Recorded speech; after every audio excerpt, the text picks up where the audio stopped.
I want to tell everybody thanks for being here, and everybody being online.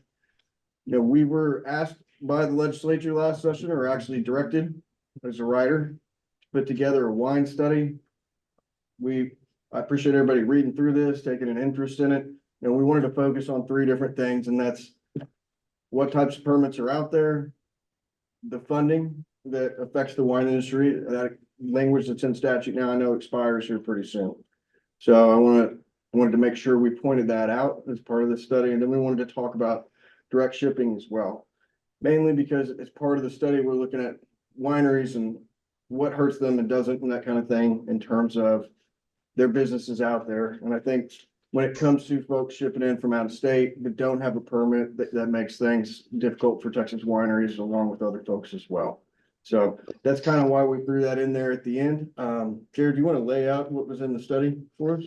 Sure. So going over the budget rider we had in TABC's budget, we were instructed to put together this winery permit study, and the legislature asked TABC to conduct a study in coordination with the Texas Department of Agriculture of the privileges granted to winery permits issued under Chapter 16 of the Alcoholic Beverage Code, including the issuance of permits to persons that do not grow grapes and manufacture wine from those grapes, including separate information on holders of other permits that manufacture alcohol. Also, we're asked to study the activities permit holders are authorized to engage in and how such authority fits within Texas's three-tier system. Another point, the feasibility of creating a separate permit specifically for persons that grow grapes and manufacture wine from those grapes. Also, how other states license wineries and the activities those wineries are authorized to engage in as compared to Texas. Also, the economic benefits of allowing wine sales by other alcohol manufacturing licenses, and how state agencies support and market the different types of wineries. In this report, we just tried to put out as much, we made sure we're not pushing any kind of policy direction. That was a big goal for this agency. We just wanted to point out what we were asked to do, point out what other states do. And then of course, we talked about the ag department working with them on this deal. That's where we brought in the money piece and the distribution of those funds, because those are some concerns they've had over the years. So more than anything today, I'm going to read all 100 pages. So I appreciate y'all being here for that. I'm not doing that. What I would like to do though is really what we're trying to get here is your input. As part of this report, anyone that wants to provide a document to include in this report so that it's distributed as part of this, we would happily take those documents from you and include them. So I want to make sure everybody had a chance to look at it first, think about what they think, what they feel should be the right direction of the state. We as an agency don't have an opinion, but we want to make sure that we include everybody that wants to be included in there. And I wanted to just really have this meeting so we could talk about it, hear from y'all in terms of what you think. Did we do something wrong? Or we go in the wrong direction? But if you have a policy thing you want to talk about, I think it's a good time to talk about it with everybody. But again, we would prefer, in the end, we want to make sure we give everybody a couple weeks to put together any documents they would like us to include with their position on any piece of this report. So I'm going to open up the floor. Who would like to start? And folks online, if y'all will raise your hands when you want to talk, we will. I'll call your name and we'll turn your mic on and open the floor up for you as well.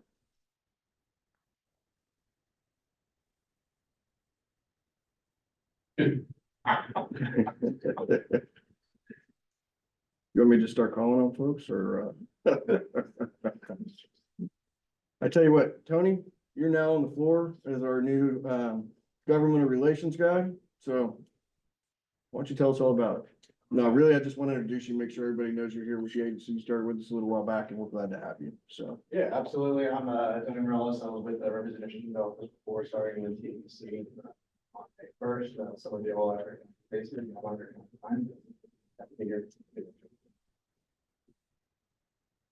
Okay.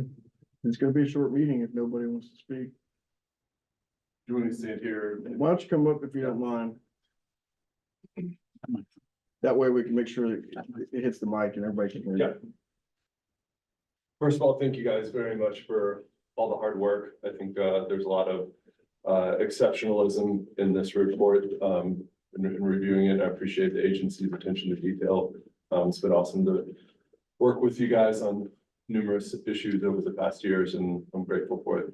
So looking at that report, there's two things that I think could be important to include, especially as somebody who isn't highly versed in wine policy.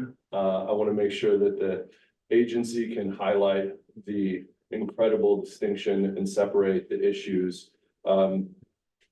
Looking at that report, I think somebody could maybe surmise that out-of-state shipper permits could have something to do with production and non-production wineries within the state of Texas, if that makes sense. And I think that it's really important, especially going into that last section, that the agency could highlight that illegal out-of-state shipments have absolutely nothing to do with G permit holders within the state of Texas, so that any legislator or staffer reading that at a later time doesn't connect those two, if that makes sense. And lastly, I think I really appreciate the download on all the different states and highlighting their permit, their permit language. Also think some really valuable information would be some of the largest wine producing states in the country, like Washington's the #2 largest wine producer in the country. I think that information would be valuable to include in the report. Virginia is up there as well. It didn't get included, and I think if you look at some of the highest production wineries, wine producing states in the country, that information would be valuable to include.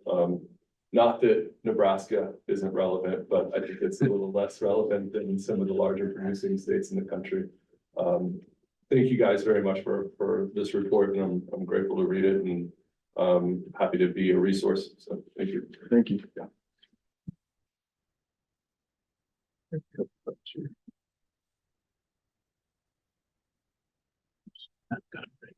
Okay.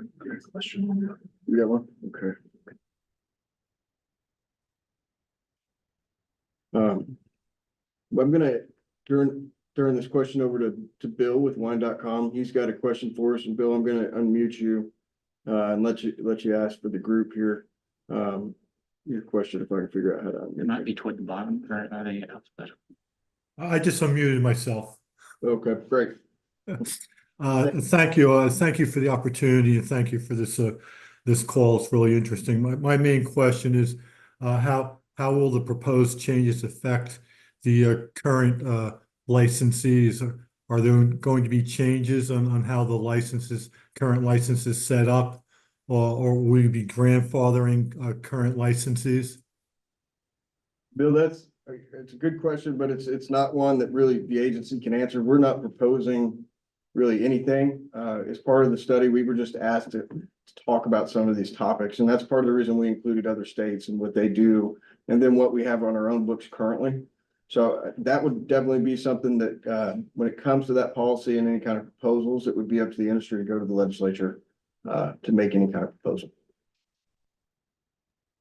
Okay, thank you. Thank you.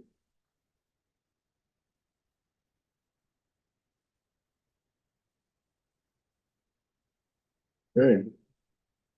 I don't have any other questions up here right now. Anybody else online that has any questions for us?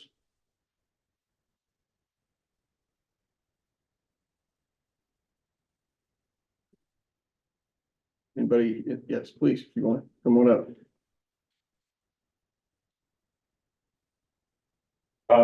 Just for the record, I'm John Reitenberg. I'm the president of Texas Wine Growers and a wine operator and wine grower in Texas.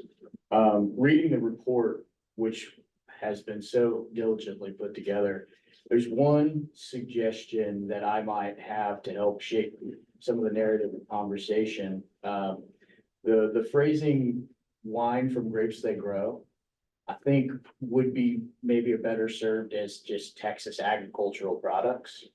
I think that pigeonholes certain things around the current permitting structure, that could be misconstrued in a way that isn't positive or beneficial to the entirety of the wine industry. So, other than that, I would agree with Chris. I think adding some of the other regions that have probably more, relatable size to us would be very good to have in the report.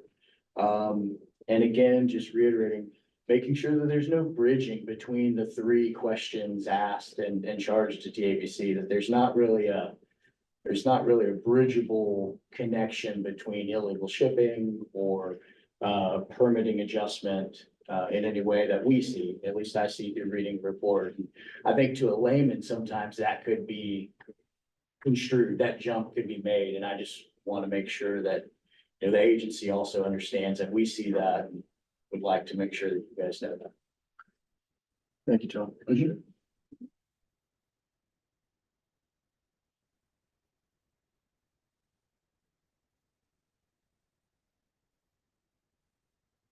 Okay, well, it's been a pretty quiet morning. I think the rain just, set everybody up. So either that or the reports, other than these couple things that keep popping up, and we'll make sure we get those other states included in there and try to make sure that we're highlighting when it comes to direct shipping, that it's not our Texas wineries that are out there doing anything they're not supposed to as part of that direct shipping stuff. So, and then again, we asked that anybody that wants to, please submit something, and we're going to look at it. If you'd like us to include it in the report, we'd be glad to do that as well. We're going to take any letters we get from the industry and put them in the back of the report as well. Again, we're not pushing for any one particular solution. We're just trying to point out what the report asked us to do, what the writer asked us to do. So if you have any other questions, now's a good time to ask. Otherwise, I'm going to let everybody have their Thursday morning back. Thomas, what's your timeline?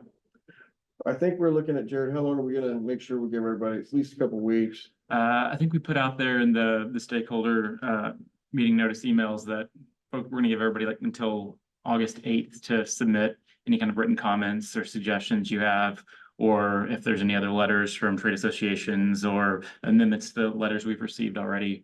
We're looking to get that by August 8th so we can get everything incorporated, finalized, and back to the legislature on time for August 31st. And if we make any changes, we wanted to make sure as well that we gave everybody ample time between August 8th and when it's due September 1st. And we'll point out whatever those changes are and make sure it's clear what we've changed from what's in there currently. Okay. Thank you all for coming this morning. I very much appreciate it. Thank you for joining us online. And I hope everybody has a good rest of the week and a good rest of the morning. Thank you.